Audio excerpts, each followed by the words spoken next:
लोकसभा निवडणुकीच्या अनुषंगाने भारतीय जनता पार्टीचा हेरिटेज गार्डन येथे पदाधिकारी आणि कार्यकर्त्यांचा मार्गदर्शक मेळावा संपन्न झाला। या मेळाव्याला सहकार मंत्री सुभाष देशमुख आणि पालकमंत्री विजयकुमार देशमुख यांनी संबोधित केलं। यावेळी जिल्हाध्यक्ष शहाजी पवार आणि आमदार प्रशांत परिचारक यांची उपस्थिती होती। पंतप्रधान नरेंद्र मोदी यांनी शेतकरी आणि जनतेसाठी आणलेल्या योजनांची माहिती लोकांपर्यंत पोहोचवण्याचं काम भारतीय जनता पार्टी सोशल मीडियाच्या माध्यमातून करण्यात यावं। तसेच सोलापूर लोकसभा मतदारसंघ आणि माढा लोकसभा मतदारसंघात कमळ फुलवण्यासाठी कार्यकर्त्यांनी कामाला लागण्याचं आवाहन सहकार तथा वस्त्रोद्योग मंत्री सुभाष देशमुख यांनी केलंय। अनेक शेतकऱ्यांना थेट खात्यावरती पैसे म्हणजे पीक विम्याचे पैसे राहिलेले आहेत। पीक विमा संरक्षण मागच्या वर्षीच्या ज्यात झाले पण एवढं थोडं राहिलेलं आहे असं सांगायला असं वाटलं तुम्हाला।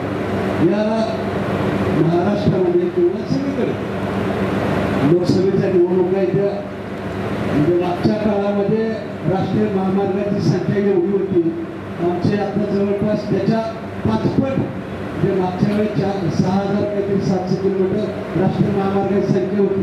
आता जवळपास फक्त 30,000 झाले। अजून आमच्याकडे 4,000 किलोमीटर जर घेतले असते राष्ट्रीय महामार्गात तर आम्हाला निवडणुकीला सोपं झालं असतं।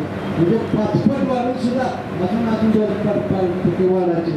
मला असं वाटलं होतं की असं मला सूचना द्यावं असं वाटलं होतं पण तसं नाही। आता वेगळं आहे कौतुक आहे हे हालात हे सुद्धा खूप मोठं कौतुक आहे तुमचं। कारण तुम्हाला कळालं आता आज कशाला बोलायला शहाजीराव म्हटले आम्हीच्या बैठकीमध्ये कधी संख्या वाटत नव्हती पण आज संख्या जाणवा लागली।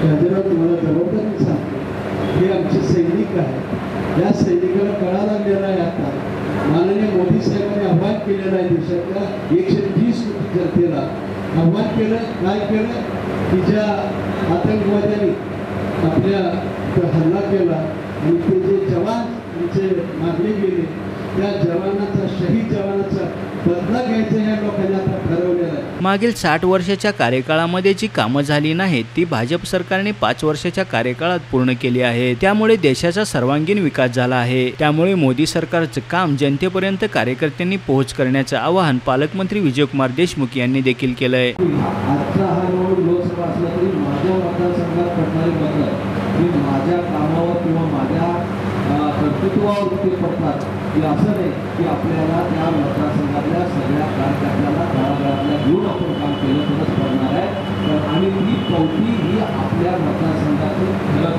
नाही। त्यामुळं आजच्या या निवडणुकीमध्ये आपल्या मतदारसंघाचं मतदान किती पडतं किंवा तुमचं भविष्य पुढचं भविष्य काय ही तुम्हाला समजून येणार आहे। त्यामुळे आपण सगळ्यांनी आपण सगळ्यांनी सोबत सगळ्यांना घेऊन जाऊया। गेले 60-70 वर्षात जे कामं झालेले ते 4.5-5 वर्षात आपण माननीय या केंद्र शासनाने आणि राज्य शासनाने आपल्या आदरणीय पंतप्रधान नरेंद्र मोदी आदरणीय या राज्याचे मुख्यमंत्री देवेंद्र फडणवीसनी केलं आणि ते कामं शेवटी आपल्याला आपल्या आदरणीय या देशाचे पंतप्रधान सांगत असतात की ही योजना जी योजना आहे ती सर्वसामान्य गोरगरिबाची योजना आहे आणि त्या शेवटच्या माणसापर्यंत जोपर्यंत पोहोचवणे या देशाचा विकास होणार आहे यासाठी त्यांनी सातत्याने केलेले प्रयत्न आणि आपण सगळ्यांनी मिळून आपण त्या शेवटच्या माणसापर्यंत नेण्याचा प्रयत्न आपल्या सगळ्यांनी केलेला आहे आणि त्याचंच आपल्याला म्हणून आपल्याला या देशाचा विकास व्हायला पाहिजे या देशाचं संरक्षण व्हायला पाहिजे आणि यासाठी आपल्याला पुन्हा एकदा आपल्या देशाचे पंतप्रधान नरेंद्र मोदी यांना निवडून आणायचं आहे।